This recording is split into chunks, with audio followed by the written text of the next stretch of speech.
इन दिनों हम corona virus को दूर करने के नए नए तरीकों पर विचार कर रहे हैं। टेलीविजन पे डिबेट्स आ रही हैं। कोई कहता है एलोपैथी कामयाब है, कोई कहता है नहीं साहब आयुर्वेदी ज़्यादा काम करेगी, कोई कहता है एलोपैथी का जवाब नहीं है। इसके अलावा भी बहुत सारे तरीके इससे होने वाली और अलग तरह की बीमारियां जैसे ब्लैक फंगस, जैसे वाइट फंगस, जैसे येलो फंगस को दूर करने के लिए भी हम लोग तरह तरह के उपचार ढूंढने में लगे हुए हैं। कोई कहता है वैक्सीन से काम हो जाएगा, कोई कहता है डबल डोज नहीं लगेगी तब भी काम नहीं होगा। और इसके अलावा भी बहुत तरह की रेमडेसिविर तो बिल्कुल बेकार था। कोई कहता है इंडस्ट्रियल ऑक्सीजन हमें बड़ा नुकसान दे रही थी। इस तरह की बहुत सारी बातें हमारे इर्द गिर्द इन दिनों चल रही हैं, लेकिन हमें समझना पड़ेगा आखिर हो क्या रहा है। ये समझना ही पड़ेगा corona virus of course it's a start of biological war.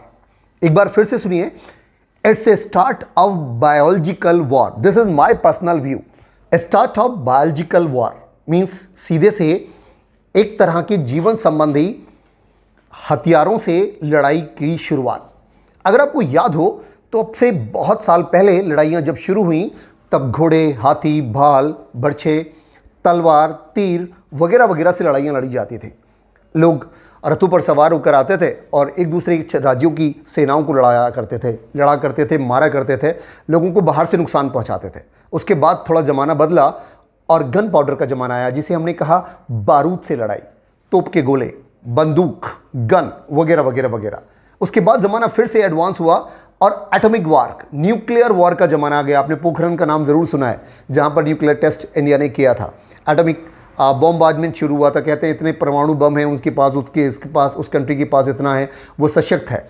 That is called nuclear war, atomic war का ज़माना आया। और उसके बाद और एडवांसमेंट हुआ और 1980 में इराक और शायद ईरान के बीच एक लड़ाई हुई जिसका नाम था, जिसमें इस्तेमाल किए गए थे केमिकल वेपन्स। बहुत तरह की गैसें, विषैली गैसें, जहरीली गैसें एक दूसरे पर छोड़ी गई, लिक्विड एक दूसरे पर डाले गए, जहरीली जैसे एसिड बोलते हैं। इस तरह से गिरा गिरा करके लोगों को हर्ट किया गया, चाहे वो हवाई जहाज़ की मदद से हो या वो तरह तरह के अपार्टमेंट्स में भर करके उनको इस तरह से लोगों को हर्ट किया जाने लगा।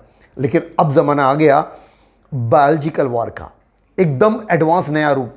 अगर हमने किसी कंट्री को नुकसान पहुंचाया, उसने हमारे यहाँ एक वायरस पहुंचाया और वायरस अंदर से हमें हर्ट करने लगा। इन सारी लड़ाइयों में, चाहे वो गन मेटल से रही हो या गन पाउडर से रही हो, या उससे पहले जो लड़ाइयाँ होती थी वो लड़ाइयाँ भाले बर्छे से रही हो, बाहर से होता था। न्यूक्लियर वॉर में भी लोगों को बाहर से नुकसान पहुंचाया जाता था, शरीर के बाहर के हिस्से से। और इसमें सबसे बड़ा नुकसान ये होता था कि इसमें जो और इंफ्रा होता था, हमारे सड़क, हमारे म्यूजियम्स, हमारे हवाई अड्डे या फिर हमारे एटॉमिक सेंटर्स वगैरह वगैरह वगैरह, हमारी लैब्स, इन सब को नुकसान पहुंचता था और ये सब डिस्ट्रॉय हो जाते थे।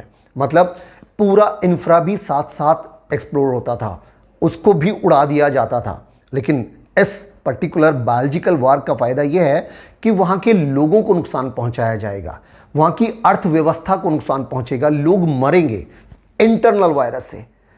हमारे यहाँ बसेज नहीं चल रही हैं, हमारे यहाँ रेलवेज काम नहीं कर रहे हैं, हमारे यहाँ हवाई पट्टियाँ सूनी पड़ी हैं, लोग उड़ नहीं पा रहे हैं, फैक्ट्रियाँ बंद हैं, इंडस्ट्रीज बंद हैं, कामकाज बंद है, आर्थिक प्रगति लगभग खत्म हो गई। उस तरफ दूसरी तरफ हमारा पड़ोसी जम के एक्सपोर्ट कर रहा है, चाहे वो मास्क का एक्सपोर्ट हो, ऑक्सीमीटर का एक्सपोर्ट हो, ऑक्सीजन कॉन्सेंट्रेटर्स का एक्सपोर्ट हो, वेंटिलेटर्स का एक्सपोर्ट हो, मेडिसिन का एक्सपोर्ट हो या वैक्सीन का एक्सपोर्ट हो।